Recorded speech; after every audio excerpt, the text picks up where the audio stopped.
we haven't actually done any navigation, so I don't know which direction we're meant to be heading in. I know roughly, but Tanya's just doing the plot towards Blidö at the moment. Guys, this is an absolutely cracking sail that we're having now. We're averaging like 8.5 knots. Beautiful beam reach. You can see that she's plowing.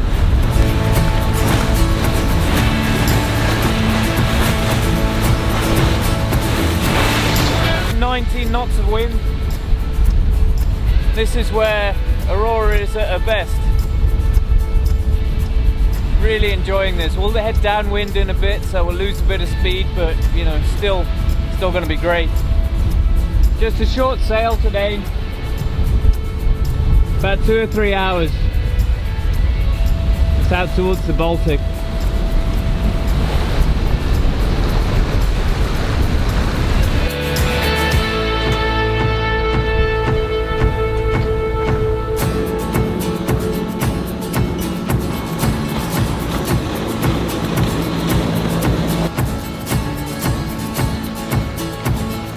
Say something. Oh. Speak to the camera. Hey. Or you will forever not be spoken to. That doesn't make sense. Speak. Welcome to Blidö. This is Blidö. And I actually don't know what the other island is called, but it's also an island. So today we're going to see some friends, or a friend that Tanya works with. And yeah, it's an island called Blidö. It's quite a big island in the northern part of the Stockholm Archipelago, and this is the channel in between. And that island is called Yxlan. Yxlan, yeah. Yxlan. And to get out to Blidö, actually you need to take 2 car ferries if you want to bring the car over. So it can take some time to drive out here actually. But yeah, it's some beautiful houses out here. It's amazing. Are you filming and cleaning? Yes. This is something we can really recommend actually. It's called the Dyson V11. It's pretty expensive actually, but it's a really good vacuum cleaner. As you know, Dyson's made a good name, but it's perfect for the boat. You just plug it in and plug it out. You know, it's got a battery with it. You can just take it anywhere, vacuum. Super good investment. I love it. Especially when I'm not using it. Good job she didn't hear that. I heard it.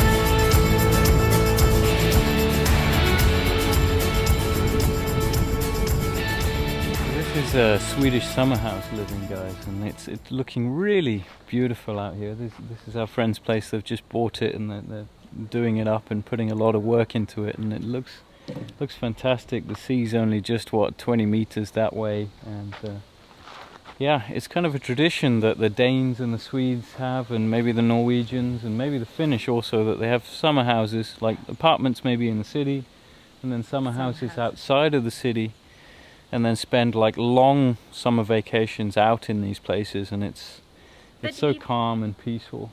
But even some people even move into their summer houses sort of May, June, and then they work from the summer house or commute.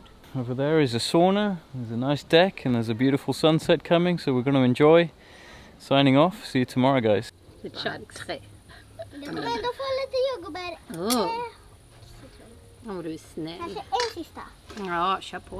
Good morning. Today is the first day of like a rainy, cloudy day, which is a little change, to be honest. Not too disappointing, you know, when it's been so sunny for so long, and it gives the archipelago a chance to get wet, and maybe we can barbecue again, who knows. We're running the engines now because last night I was just monitoring from the summer house we went to that the batteries went down to like 33% or something, which is not ideal. I don't like to take them below 40% really, but there's no electric in this harbour at the moment, so we couldn't plug in last night, so I'm just running the engine, And I like to run it between 1200 and 1500 RPM because you get the maximum amount of juice out of the alternator at that RPM. It really increases it a lot, so it's currently taking out about 1000 watts out of the alternator at the moment just to charge the batteries. Tanya's patiently waiting to go down there, and I did mention this in a video last night, but unfortunately my audio decided not to, the microphone decided not to turn on, so now I'm just going to record this again. That can be super annoying sometimes. You can see that we've got the code 0 on the deck there now, and I've been meaning to take this down for a few days actually, because I don't think this sail has any UV protection on it actually.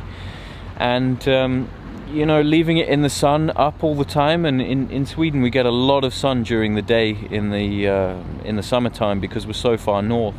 So I like to try and protect the sail actually, and try and bring it down when I can and just put it in the bag. It's all still rigged up, all the lines are sort of ready to go, so all we need to do to get the code 0 up is just basically raise it on the halyard, well, connect it to the halyard, raise the halyard, connect it to the bottom, and then she's ready to go again, you know. But today I think we'll be motoring down there. I don't think there's that much wind, to be honest. We're just heading a bit further south today to a place called Moar to meet Henrik again. Yeah, let's go.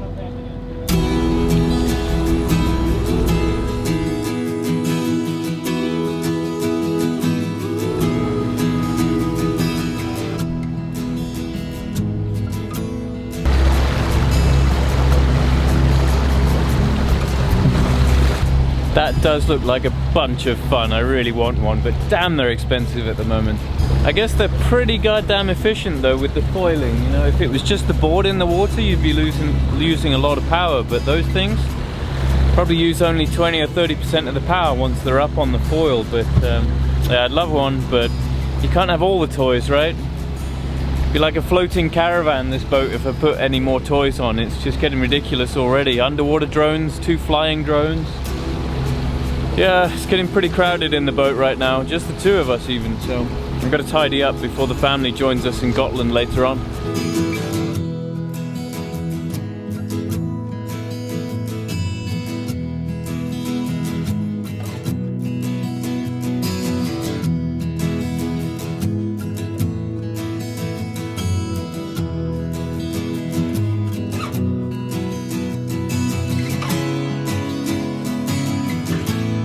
There's a new one, towing a jet ski at like 20 knots. Never seen that before.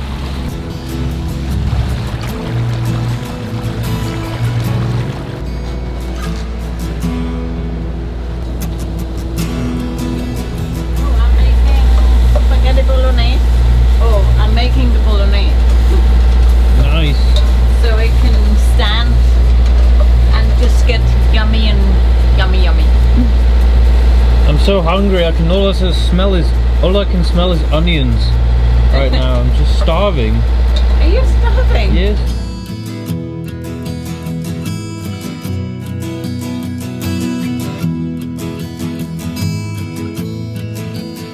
So one other addition to the boat that I made actually is the yacht devices. It's called a YDEG 04, and basically it plugs into the back of the engine and puts a lot of information about the engine on the NMEA 2000 network. And on the chart plotter, I haven't fully finished setting up this yet really, but if I go to instruments here, I can see exactly what the engine's doing and what all the readings are, and you can see I've got the RPM, the liters per nautical mile, the load on the engine as well. It's only 25%. But this is a really good thing to know actually, the fuel rate there. I mean, right now we're doing, yeah, just under 2000 RPM, cruising at 6.4 knots, and she's just drinking a little less than 3 liters. And she cruises at that speed pretty nicely actually. As soon as you start ramping it up, I can do that now and show you, you can see that the fuel rate jumps up quite significantly quite fast, so it's nice to find a nice cruising speed there. Just make sure we're not going to hit anything. Well guys, today there's about 5 or 6 knots of true wind speed, and we could possibly sail.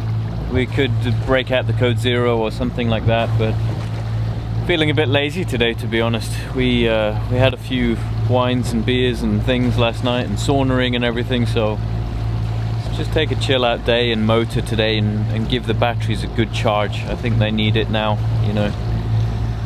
It helps, definitely, but yeah, just enjoying chilling actually. And one thing I thought I'd do with the sails down and everything like that is try and calibrate the compass, because as you can see on the chart right now, you know, the brown line is actually where we're going and the blue line is actually the set course, and they never seem to line up. So what I did was a compass calibration, and it basically involves turning around 390 degrees with a 2 or 3 degree change of direction per second. It takes about a minute or two, and I thought that might get them lined up and sorted out, but it doesn't. If anybody knows why these two lines don't line up, then please let me know in the comments. There must be some setting or calibration or something. I'm not sure what it is. Maybe it's the magnetic variation that I have to put in there. Not sure. Let me know if you know. Cheers.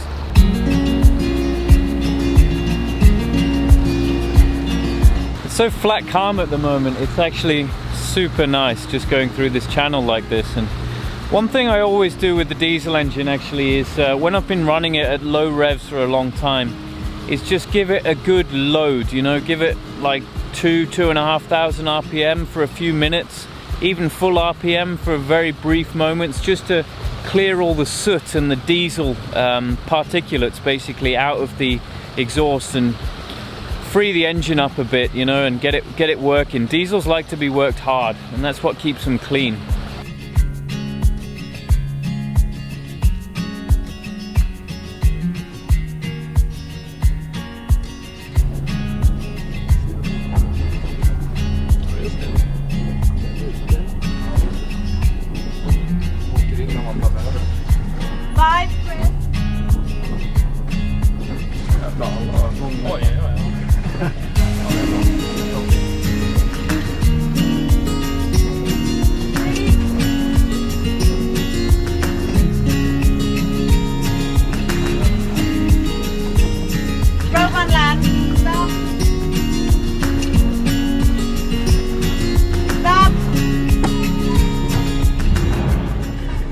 We have arrived in a perfect little bay. Actually, it's really nice and sheltered in here. It's very shallow as well. Well, usually about 3 or 4 meters depth or something like that, which means that the water has actually kept its temperature pretty good actually, and the water's about 22.5 degrees in here, so many people have been swimming today.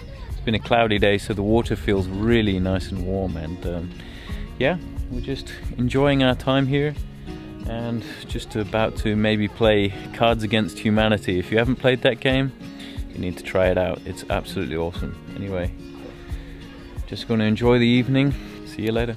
Absolutely gorgeous. I just been for my morning swim, getting cleaned, and now we're just gonna get the boat ready to leave. It's gonna be very, very windy today, so we want to get to Finham, where we're gonna be staying for the night. But we want to get there quite early so we can get in before the wind picks up. So we're gonna have around 15 knots of wind on the way there, but then it's picking up to 25 in the afternoon, which is gonna make the mooring a bit tricky. So hopefully we'll get in, and we can get in quite deep in the bay and get a mooring spot. But yeah, absolutely beautiful morning here. And here is the coward who never takes a morning dip. I do take morning dips when it's warm. Okay, so just for reference, the water here is 22.8 degrees, and he doesn't get in. It's absolutely insane. It's beautiful. Morning's not my time. No.